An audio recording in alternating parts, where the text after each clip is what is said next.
Vamos a avanzar en la agenda de esta mañana y continuamos con el tema Política de Inteligencia Artificial para el Sector Público, marco de referencia. Y tengo el placer de presentar al moderador de este panel, de esta sección, es el señor Adolfo Fábrega. Él es el actual administrador general de la Autoridad Nacional para la Innovación Gubernamental de Panamá, el ente rector de la tecnología pública en el país. Cuenta con 20 años de experiencia en la industria tecnológica, es ingeniero de sistemas de información, graduado de la Universidad Notre Dame y fundador de una exitosa empresa de desarrollo de software empresarial utilizada por más de 160 compañías. Su liderazgo transciende al ámbito técnico. Fue presidente de la Cámara de Comercio, Industrias y Agricultura de Panamá y actualmente forma parte de importantes juntas directivas en el sector de telecomunicaciones y servicios. Un fuerte aplauso para el señor Fábrega.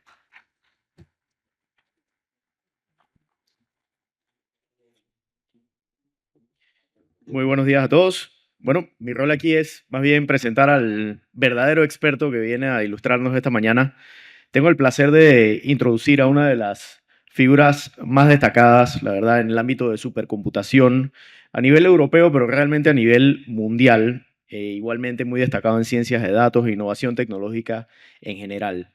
Pep Martorell es altamente reconocido por haber sido por prácticamente una década el director ejecutivo del Barcelona Supercomputing Center, donde no solo fue instrumental en llevar ese centro de supercomputación a más de 1.300 miembros, sino además fue, pues, digamos, el que estuvo detrás de la estrategia de el supercomputador Mare Nostrum 5, que muchos de nosotros probablemente hemos escuchado mucho de eso, y además pues una serie de spin-offs que han salido de ese centro de supercomputación.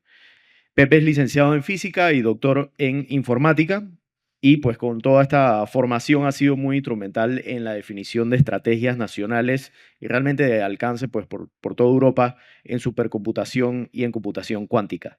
Además de eso fue el director general de investigación del gobierno de Cataluña y fue parte del equipo que creó la primera estrategia nacional de inteligencia artificial de España.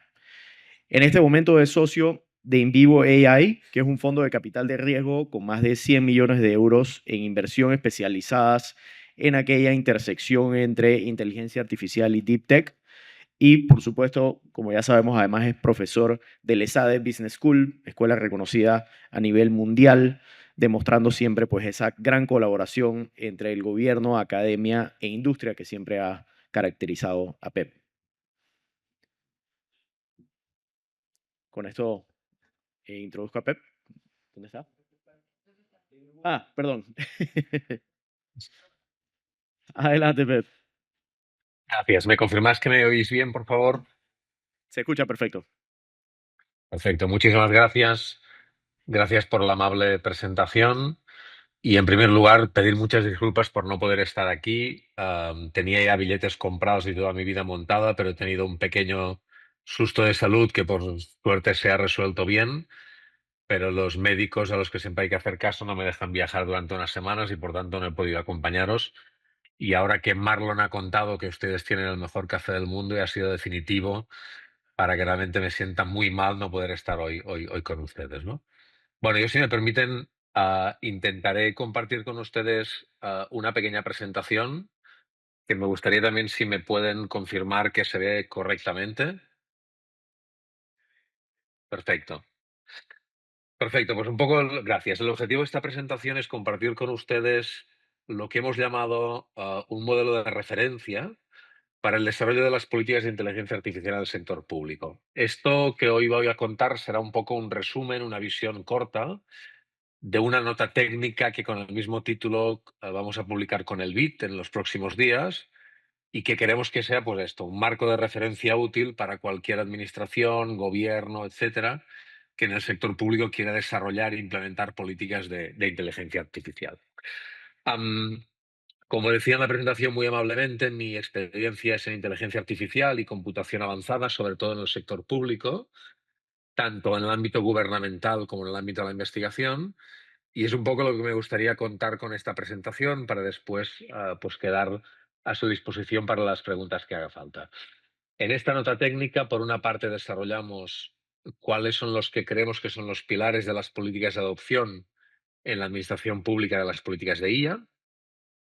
En una segunda parte desarrollamos una guía de acción de qué es lo que cualquier administración debería hacer para poder implementar este tipo de tecnologías. Y al final hemos puesto un anexo que me gustaría también dedicarle un cierto tiempo, y es cómo esto impacta en la política pública de investigación, en el campo estricto de la ciencia, de la innovación, que no solo es esto donde impacta en el sector público, ni mucho menos, pero para mí es el campo más importante donde va a impactar en el corto plazo, y es algo que intentaré compartir con ustedes al final de esta presentación. A nivel de introducción, yo creo que hay un elemento muy clave. Yo lo que voy a contar en esta presentación seguramente no habrá informaciones que ustedes no conozcan ya la mayoría de ellas.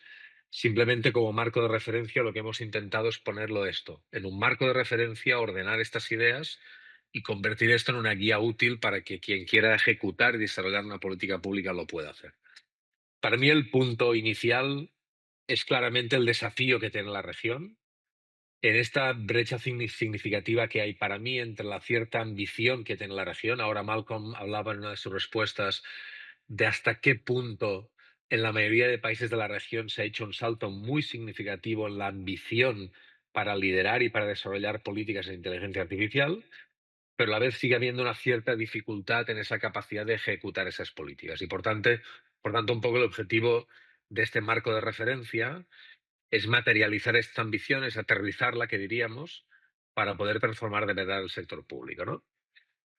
Nadie empieza de cero en esta región. Todos conocemos el informe de los niveles de adopción de la región y la última edición del informe ILIA dividía a los países, como ustedes saben, en tres categorías en función del estado de robustez o de madurez en el desarrollo de la IA. Por lo tanto, es algo que ya sabemos. No estamos ante una región que empieza de cero. Estamos en una región donde ya están pasando muchas cosas y esto como punto de partida es muy importante. Pero es muy importante tener claro que de acuerdo con estrategias que la OCDE, la UNESCO, el propio BIT ha desarrollado, o ahora en la presentación se mencionaba la estrategia nacional que hemos hecho en España o los marcos europeos de inteligencia artificial, todas las políticas de adopción del sector público empiezan sobre tres pilares: gobernanza, infraestructura y talento, y luego tienen que superar barreras de implementación y discusiones sobre soberanía tecnológica. Entonces, a mí lo que me gustaría en primer lugar dejar claro es que cualquier país que quiera realmente adoptar la IA en el sector público, no solo haciendo una estrategia, sino realmente aterrizándola, tiene que trabajar sobre estos tres pilares y responder a las dos preguntas que vienen detrás sobre las barreras de implementación y la soberanía tecnológica. En cuanto a los pilares, la cuestión es bastante clara. Cualquier documento que ustedes miren en el primer pilar, gobernanza institucional, habla prácticamente siempre de lo mismo. Primero, tiene que haber una autoridad de alto nivel dirigiendo y liderando la IA en el sector público. Esto no se puede hacer desde una unidad ministerial concreta, esto ustedes ya lo saben. O hay un liderazgo fuerte desde arriba con una lógica transversal gubernamental, esto no funciona. Además, tienen que haber estrategias nacionales que sean accionables, ¿no? Lo decía al principio, hay una cierta brecha en nuestros países entre la capacidad de planificar y la capacidad de ejecutar. Además, sí o sí tiene que haber regulación, y a mí me gusta poner el adjetivo de inteligente, ¿no? Una cierta smart regulation, muchos más sandboxes y regulaciones flexibles que marcos éticos muy rígidos. Esto no implica que no se tenga que tener en cuenta todos los temas de explicabilidad, transparencia, etcétera. Y finalmente, en cualquier política pública de implementación de la IA, sobre todo la inteligencia artificial generativa, tienen que haber restricciones, tienen que haber guardarraíles, tienen que haber human in the loops.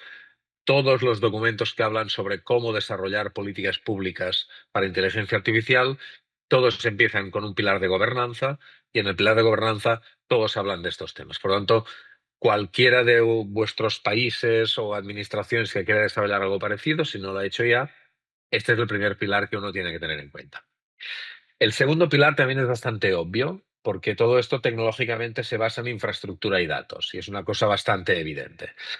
Todo país, toda región, toda administración tiene que hacerse tres preguntas. Primera, ¿cómo tengo mis infraestructuras críticas? ¿Podré ser soberano en términos de cómputo? ser soberano no necesariamente implica, lo decía ahora Malcolm, tener infraestructuras on-premise. Puede ser tener cloud soberanos, pero la pregunta sobre la infraestructura es sí o sí, es mandatoria. La segunda pregunta es hasta qué punto el país tiene como infraestructura una energía suficiente en cantidad y en distribución como para apoyar esta infraestructura crítica. Por desgracia, conozco varios ejemplos en España y en Europa de grandes proyectos de infraestructura que no han acabado triunfando en temas digitales porque no había la correcta planificación de la energía como base para esta infraestructura. Ya saben ustedes que la energía, yo diría a veces es un arma de doble filo, es decir, aparentemente es una cosa muy simple de hacer y de entender y de planificar, pero desde que empiezan a planificarla hasta que la tienes en el lugar pasan muchísimos años, por tanto es algo a muy largo plazo. Y la tercera pregunta que un gobierno, una administración, un sector público se tiene que hacer después de asegurar una infraestructura y un sistema energético para acompañarlo es, por supuesto, cómo estamos en términos de datos. Sin datos no hay inteligencia artificial, sin datos no hay aplicaciones digitales y esto implica trabajar sobre interoperabilidad, romper silos, considerar los activos estratégicos, trabajar en modo transversal, etcétera, etcétera, etcétera. Por tanto, el segundo pilar de cualquier política sí o sí tiene que ser infraestructura y datos. Y el tercer pilar, y eso también parece bastante obvio, es sin duda el talento. Podemos tener muchas grandes computadoras, podemos tener un montón de datos, podemos tener lo que queráis, pero sin una bolsa de talento relevante en este tipo de tecnologías, un país, un sector público, una administración no puede tirar adelante con lo que nos viene con la inteligencia artificial. Y ahí hay varias cosas que uno tiene que pensar y algunas han sido mencionadas antes con la intervención de Malcolm, pero también me consta que ayer hay una cuestión de capacitación, de upskilling, hay también cuestiones de atracción y luego cuando hable más de la parte científica lo volveré a mencionar. Obviamente retención y carrera pública. Creo que todos, al menos en mi país y en Europa, estamos viviendo, por desgracia, gente muy talentosa en estos temas que está marchando al sector público por la falta de carrera en estos temas. Y obviamente reforzar muchísimo todo el sistema educativo porque nos hacen falta y nos harán falta muchas más vocaciones en campos de tecnología, matemáticas, ingeniería, etcétera, etcétera. Entonces, estos tres pilares que decía, gobernanza, infraestructura y datos y talento, son los tres pilares fundamentales para cualquier marco de políticas públicas de inteligencia artificial. Además de estos pilares, cualquiera de estos marcos se tiene que preguntar primero cómo superar las barreras de implementación. Yo diría que básicamente hay tres grandes tipos de barreras de implementación, al menos en las políticas que he conocido en España y en Europa. El primero es el problema del piloto perpetuo, de lo que a veces en España llamamos un poco en broma la pilotitis, ¿no? Esta idea de que las administraciones hacen cosas, hacen proyectos, hacen pilotos, hacen pruebas de concepto, pero no escalan. Y no escalan porque es mucho más difícil entrar en producción a escala que hacer un piloto, porque implica reingeniería de procesos, implica gestionar el cambio de la organización, implica muchísimas más cosas. Esta es la primera barrera que uno tiene que saltar sin duda. La segunda barrera, y muchos de ustedes lo conocerán tan bien o mejor que yo, es lo difícil que es para la contratación pública contratar este tipo de tecnología. Yo pongo el ejemplo siempre, que es muy simple si ustedes quieren, de cómo un sector público puede comprar un supercomputador, como en mi caso pues hicimos como el Mare Nostrum 5 hace unos años en Barcelona, ¿no? Al final acabas comprando una infraestructura que no existe, porque obviamente la hacen para ti. Y esto a nivel de compra pública es muy difícil. Es mucho más fácil comprar un pequeño proyecto, comprar una prueba de concepto, comprar un prototipo, que comprar una cosa que realmente pueda llegar a escalar. Y este es el segundo reto que para mí hay que atacar para implementar bien una política pública de inteligencia artificial. Y el tercer reto que me parece muy importante es la poca conciencia que a veces tenemos sobre la sostenibilidad financiera de la inteligencia artificial también en el sector público. Malcolm, al final de su intervención, que me ha gustado mucho, hablaba de la necesidad de hacer políticas públicas que transciendan mandatos, ¿no? Y que cuando un gobierno llegue y ya encuentre el plan en marcha, que obviamente quizá cambiar algunas cosas, pero el plan ya está en marcha, porque este tipo de políticas no pueden ser a corto plazo. En el caso de la inteligencia artificial y sobre todo la computación avanzada, hay costes muy elevados en cuanto a CAPEX, en cuanto a costes de inversión inicial, eso lo saben todos. Antes se ha mencionado pues los centenares de millones de dólares que puede llegar a costar un gran computador, pero para mí la trampa fundamental está en no dimensionar correctamente los costes de operación, los OPEX. Por desgracia, he visto muchos gobiernos prometiendo grandes infraestructuras de cómputo, algunos de ellos hasta haciendo la realidad y muy pocos habiendo dimensionado correctamente el coste a largo plazo que esto implicaría, y a la vez esto ha implicado que muchos de estos proyectos no hayan podido continuar en el tiempo. Por tanto, para implementar a escala estas políticas, creo que hay que superar tres barreras: pasar del piloto a la producción, adoptar una mejor contratación pública para que esto sea más fácil en el sector público y, sobre todo, dimensionar correctamente los costes de operación de este tipo de tecnología. Además, hay un debate muy importante, que es el debate de la soberanía tecnológica. Es decir, hasta qué punto cualquier país o cualquier región debe hacer esto de manera autosuficiente o basándose en tecnología y en conocimiento extranjero. Bueno, yo aquí diría que lo correcto es optar, y aquí pongo esta frase, por la autonomía sin aislamiento. Es decir, intentar ser autosuficiente total es imposible. En primer lugar, hasta para Europa está siendo imposible. Y además yo diría que es contraproducente, porque sin el diálogo propio de intercambiar conocimiento, talento y tecnología con otras partes del mundo no se avanza.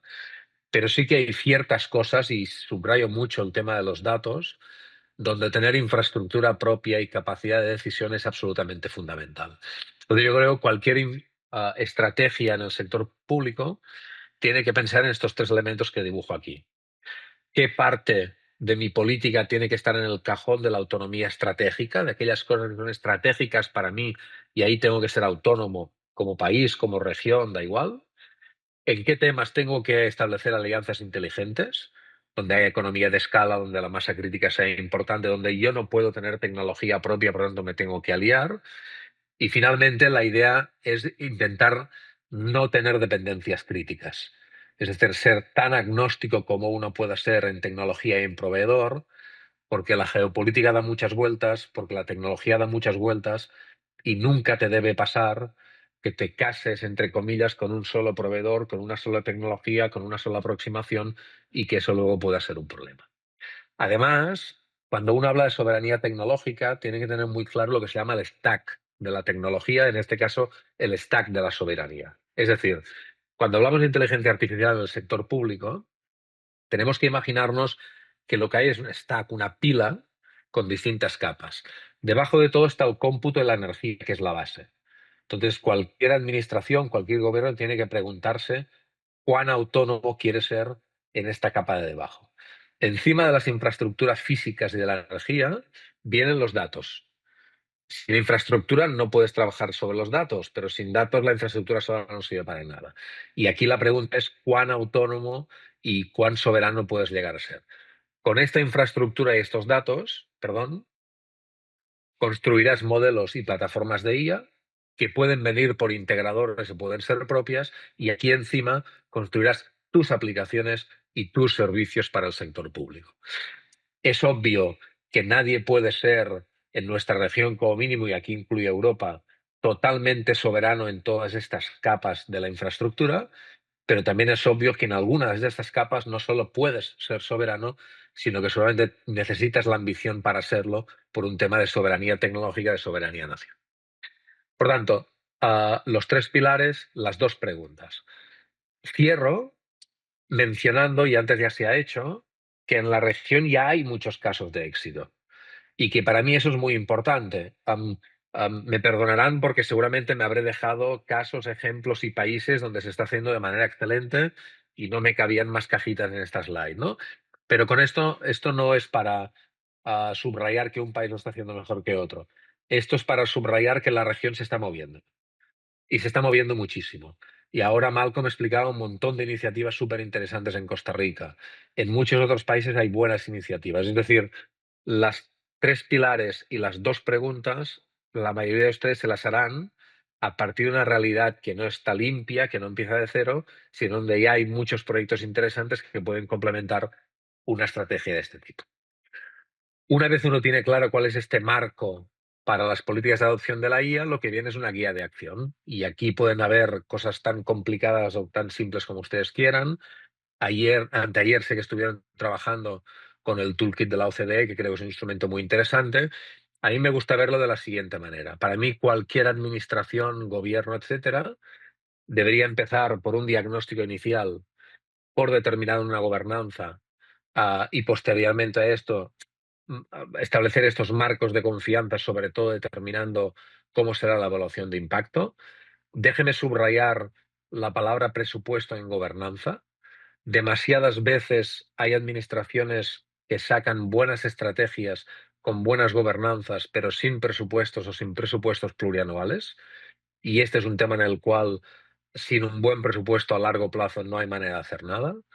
Una vez hecho esto, viene un poco una segunda etapa y es obviamente marcar una estrategia, marcar las bases técnicas, sobre todo en datasets y política de datos, y hacer una buena inversión en equipos y talento. Y aquí, y no es incompatible con lo que he dicho antes, si no lo han hecho, ya uno tiene que empezar por pilotos factibles, porque las ganancias rápidas son muy importantes, porque a continuación uno puede trabajar en Agile, en ejecución ágil, y a partir de ahí institucionalizar o escalar o entrar en producción escalada todas las cosas que ha hecho. Y finalmente, determinar cooperación internacional, determinar colaboración, determinar con quién más hay que poder compartir estos aprendizajes, etcétera, etcétera.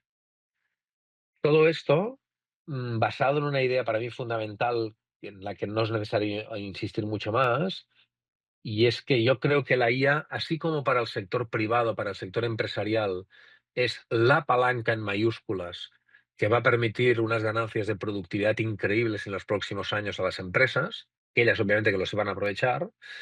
Si pienso en el sector público, para mí la inteligencia artificial es la oportunidad histórica para modernizar el sector público en toda la región. A mí me parece que delante tenemos una oportunidad única para transformar el Estado, para transformar la manera como se toman las decisiones y cómo se atienden a los ciudadanos, basándonos en esos tres pilares clave que antes he mencionado, en una lógica de autonomía y cooperación en la región, en este equilibrio de la soberanía tecnológica, de ser autónomo, pero también cooperar, etcétera, y en cosas que ya pueden tener impacto inmediato. Algún ejemplo que Marlon ha mencionado o alguno que me consta que ayer se habló, que se hablará luego en el panel siguiente, son cosas que ya van directamente para aprovechar esta oportunidad que yo creo que tiene la región para apalancarse en la inteligencia artificial como motor real de bienestar, de desarrollo, de mejor sector público, etcétera, etcétera. Todo esto es lo que explicamos en esta nota técnica que intenta marcar este marco de referencia.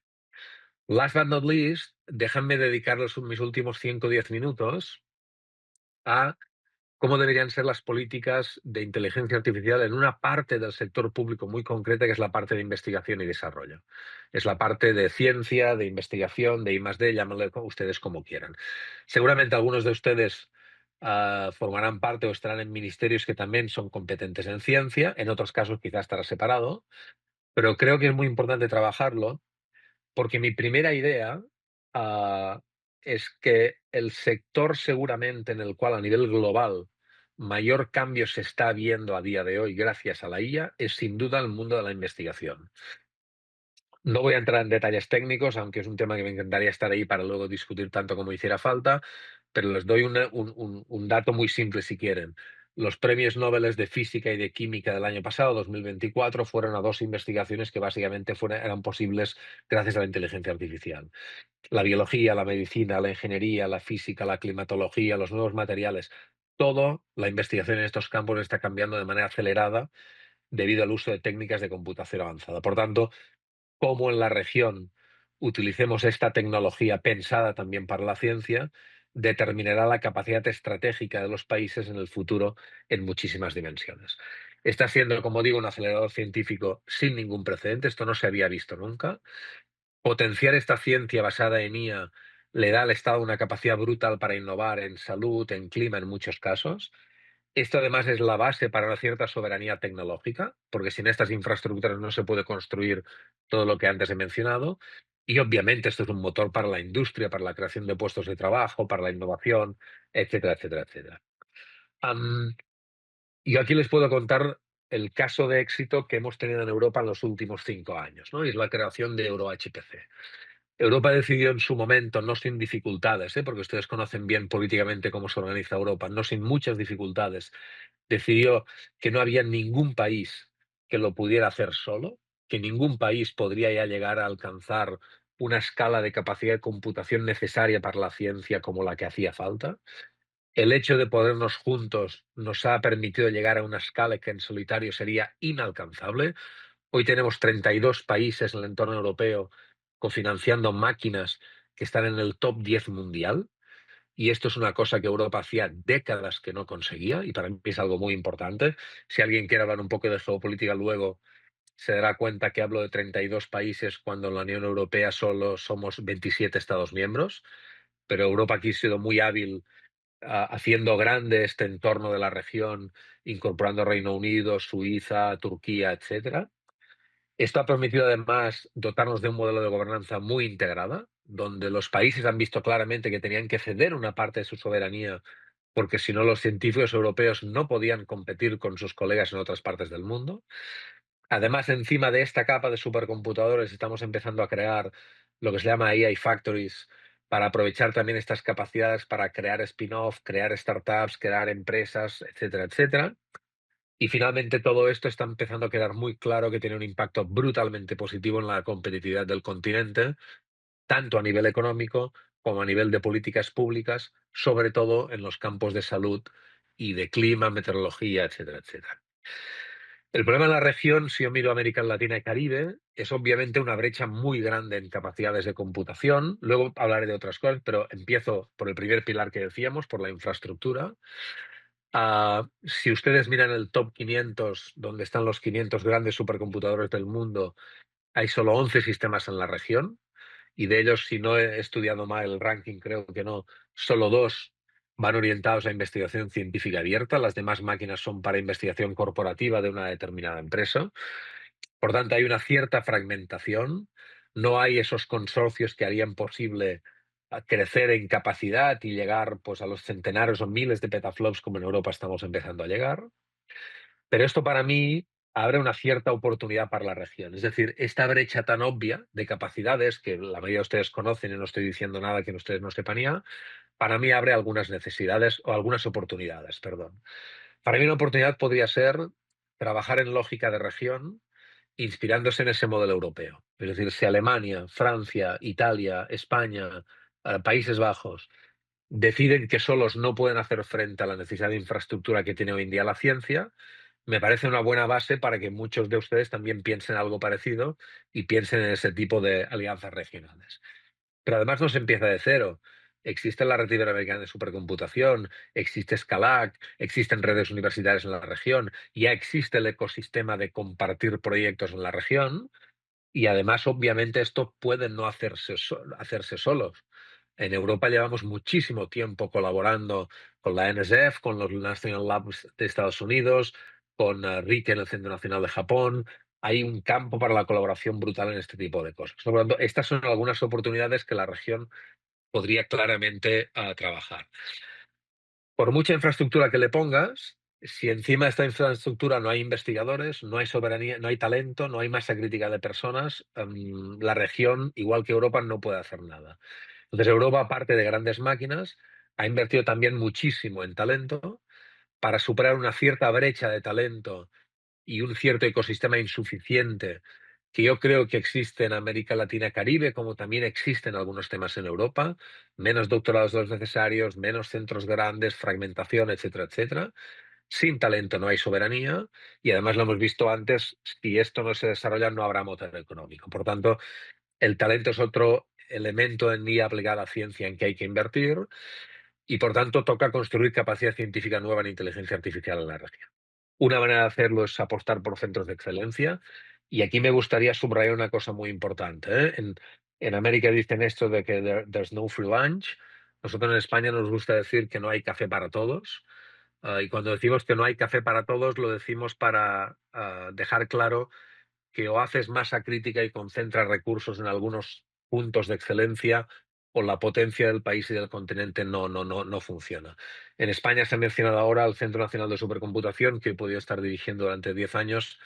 Hemos llegado a 1.400 personas trabajando, de los cuales 1.200 investigadores.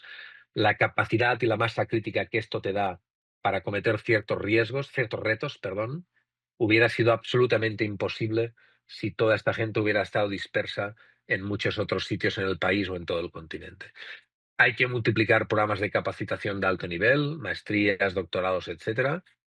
Hay que movilizar, y esto Europa lo está haciendo de manera muy activa, a la diáspora científica que tenemos todos nuestros países, de gente muy bien formada, actuando ahora en otras zonas del mundo, en otras zonas, en América, en Asia, etcétera. Y hay también que invertir para crear ese ecosistema Deep Tech, que sin el apoyo del sector público sería imposible, porque toda esta investigación en IA tiene que llegar al mercado, tiene que provocar puestos de trabajo, tiene que realmente generar riqueza. Por lo tanto, yo diría que aparte de invertir en infraestructura, invertir en talento e innovación es seguramente la política de mayor retorno ahora que la AI nos lo permite hacer de manera muy rápida, ¿no? Por tanto, acabo un poco aquí, ¿eh? Les dejo aquí mis señas de contacto y a su disposición para todo el debate que haga falta, pero si me permiten un poco resumir lo que he intentado transferirles. Por una parte, esta nota técnica que intenta marcar claramente las bases de cualquier política pública de inteligencia artificial en el propio sector público, los tres grandes pilares que hemos mencionado, las dificultades para realmente aterrizar estas iniciativas y cómo enfocar el debate de la soberanía estratégica, toda la guía de acción para aquellas administraciones que quieran ponerlo en práctica y finalmente en un campo concreto pero muy relevante como es cómo la IA está cambiando la investigación científica, qué acciones la región podría hacer una vez que, por ejemplo, en Europa hemos hecho algo que ha funcionado bastante bien para conseguir esta masa crítica y al final para impactar positivamente en la economía a partir de toda la innovación que sale de la actividad científica que gracias a la IA está acelerando muchísimo, muchísimo más. Y yo, si les parece, lo dejo aquí, dejo de compartir para que me vean un poquito mejor, luego puedo volver si hace falta alguna referencia, alguna de las slides o alguno de los esquemas, y quedo a su disposición para cualquier pregunta, comentario o cualquier cosa que deseen. Muchas gracias.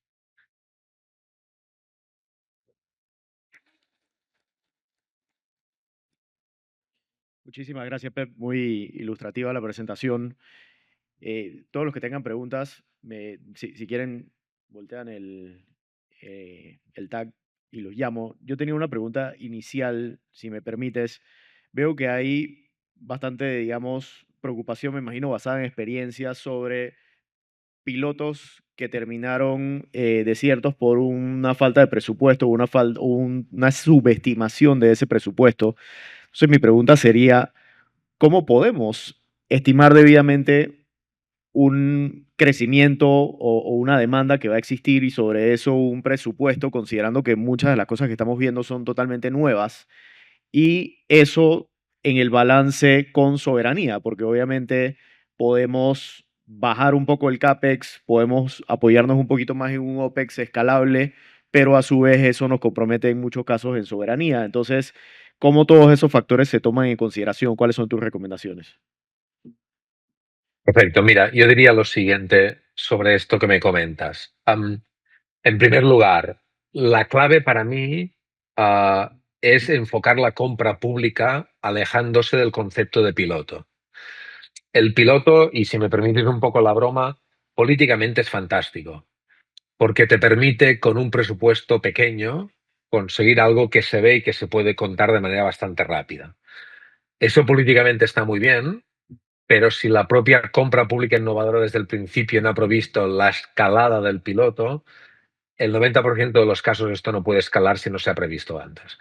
Entonces yo diría que la clave es considerarla en la compra pública, que esto no es un piloto, ya veremos qué pasa, sino hacer un buen presupuesto plurianual para escalarlo teniendo en cuenta la necesidad final. Estoy de acuerdo que la tecnología va muy rápido, pero esto solo es una buena noticia para la planificación de gasto, porque como la tecnología va muy rápido, una tendencia clara es que los costes no paran de caer. Con lo cual, lo mejor que nos puede pasar es prever un presupuesto a 4 años vista y que dentro de 4 años, con el mismo presupuesto, puedas hacer 3 veces más cosas. Por tanto, aquí yo no tendría un problema. Y a nivel de soberanía, es muy interesante la pregunta. Yo diría que hay que ser muy intenso en proteger la soberanía en aquellas cosas donde hay valor y donde hay conocimiento. Por ejemplo, en el diseño de una aplicación, por ejemplo, en la propiedad intelectual, por ejemplo, en los datos fundamentales para entrenar ciertos modelos. Que luego la inferencia corra en un cloud, que lo provee obviamente un proveedor extranjero, con todos los mínimos de seguridad que este proveedor te pueda comprometer, para mí esto no es un problema de soberanía. La soberanía sería si para entrenar esa aplicación o lo que sea, yo tengo que enviar mis datos fuera del país, o yo tengo que regalar mis datos a un tercero, o yo tengo que darle a un tercero el diseño y el desarrollo de la propiedad intelectual de eso que voy a implementar. Cualquier cosa que sea en la inferencia, en la implementación escalable, para mí no es un problema que esto vaya sobre proveedores que no están en el país, y obviamente que pues te pueden asegurar un cloud soberano, una plataforma local o alguna cosa de este tipo. Pero para mí el problema de la soberanía no está en la inferencia y en la ejecución, está mucho más en el entrenamiento y el diseño de los sistemas. Excelente, muchísimas gracias, Pep. Tengo una pregunta de Chile, después una de República Dominicana. Adelante, José. Ah, ok, perfecto. Pasamos con República Dominicana entonces. Y muchísimas gracias, profesor, por su exposición. Muy interesante.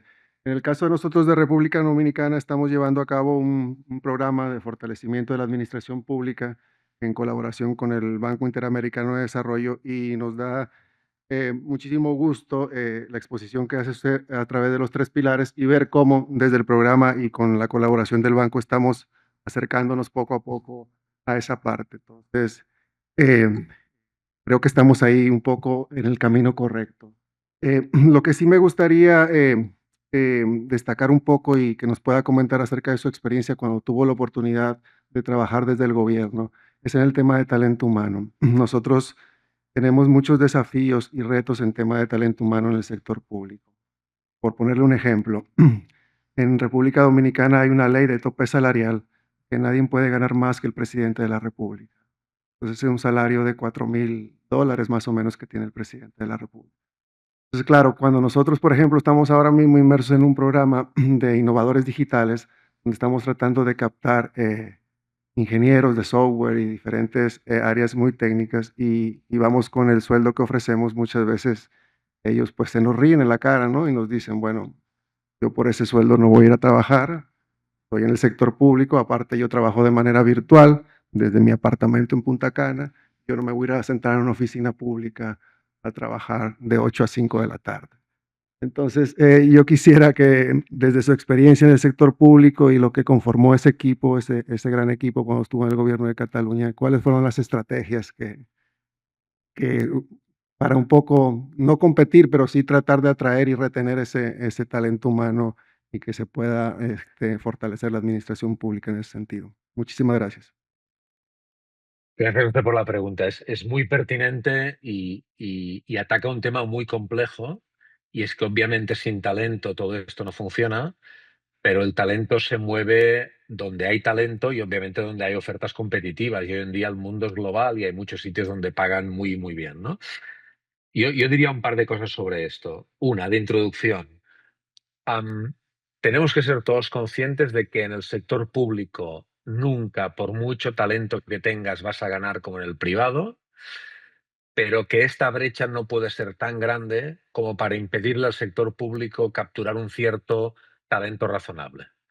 Y ese es el balance o el punto medio que intentamos buscar todos, ¿no? Entonces, por mi experiencia, yo diría que funcionan bien un par de cosas que al menos en Cataluña y en España han funcionado bastante bien. Una que yo creo que es difícil, pero nosotros lo conseguimos y una vez lo consigues con un gobierno, luego se mantiene siempre. Nosotros conseguimos convencer hace muchos años al presidente regional y al presidente nacional, al primer ministro, que era bueno para un país que los grandes científicos del sector público de ese país cobraran más que el presidente del gobierno. La cual cosa, por cierto, pasa en casi cualquier país desarrollado del mundo. Es decir, no estoy diciendo una cosa que sea complicada, ¿no? Con cualquier catedrático de una buena universidad pública en Alemania, en Francia, en Estados Unidos, etcétera, cobra más que el primer ministro del país, ¿no? Yo me acuerdo hace años teniendo esta discusión, además en medio de una crisis económica muy fuerte con el presidente del gobierno regional y luego con el presidente del gobierno español, y al final, sobre todo poniendo de ejemplos casos relativamente cercanos geográficamente, le conseguimos convencer que no solo era positivo, sino que además él era una cosa que podía contar a la gente. Y he visto alguna vez un presidente de región o de país en Europa contarlo y es muy interesante que el político diga, miren, sí, hay gente en este país que aunque trabajen en el sector público cobran más que yo. porque son el gran jefe de oncología del mejor hospital público que tenemos y el mejor físico de partículas que trabaja en nuestro sincrotón de no sé qué. ¿Por qué? Porque queremos liderar el continente, la región y el mundo en generación de conocimiento y en dar oportunidades a las nuevas generaciones. Esto no digo que sea fácil de conseguir, pero tienes que encontrar ese primer ministro o ese ministro que lo ve, que lo compra, y nuestra experiencia es que una vez lo consigues, aquí ya no hay marcha atrás. Pues entonces el talento llama a talento, las buenas condiciones llaman a buena gente y eso genera un círculo virtuoso muy importante. La última idea es, para hacer esto un poquito más fácil, porque no todo es convencimiento, hay algún truco que en muchos países ha funcionado muy bien y es crear gobernanzas del sector público, pero fuera estrictamente de la administración pública. Y esto funciona muy bien porque es mucho más fácil convencer a la Secretaría de la Función Pública del Gobierno dar ciertos salarios a hospitales o centros de investigación públicos que no son exactamente la administración, que en nuestro caso, por ejemplo, son fundaciones públicas participadas por el gobierno, es ese gris entre la administración estricta y la cooperación público-privada. Pues ahí tienes una zona intermedia de consorcios y fundaciones del sector público, donde nuestra experiencia en Europa es que ahí conseguir buenas condiciones, no solo salariales, porque tú mencionabas muy bien que no solo es salario, es teletrabajo, es condiciones de trabajo, de viajes y mil cosas. Conseguir este tipo de condiciones es mucho más fácil en estos entornos. Nosotros un poco en broma le llamamos entornos parapúblicos, que son esas zonas alrededor del sector público estricto, donde esa flexibilidad se consigue mucho más fácilmente. Y el ejemplo en España y en Europa tenemos muchos ejemplos de un éxito importante. El mismo Centro Nacional de Supercomputación que he estado 10 años dirigiendo es exactamente esto. Es un consorcio del gobierno con la Universidad Politécnica que pertenece al sector público, que se financia con fondos públicos, que hace un servicio público, pero que tiene una gobernanza singular que permite que algunas cosas se hagan un poquito distintas que la propia administración. Por ejemplo, pagar ciertos salarios a personas que realmente se lo merecen. Yo animo a los gobiernos que realmente les preocupe este tipo de condiciones a que exploren este tipo de instrumentos, porque en la mayoría de los casos yo he visto que funcionan y funcionan muy bien. Muchísimas gracias, Pep. ¿Alguien más tiene alguna pregunta? Bueno, creo que estamos hasta aquí. Ahora sería un aplauso adicional para Pep. Muchísimas gracias. Muchas gracias. Me sabe muy mal no haberos podido acompañar. A ver si en la siguiente es posible. Gracias y buenos días para vosotros. Muchísimas gracias al señor Fábrega y al señor Martorell por su participación en este panel.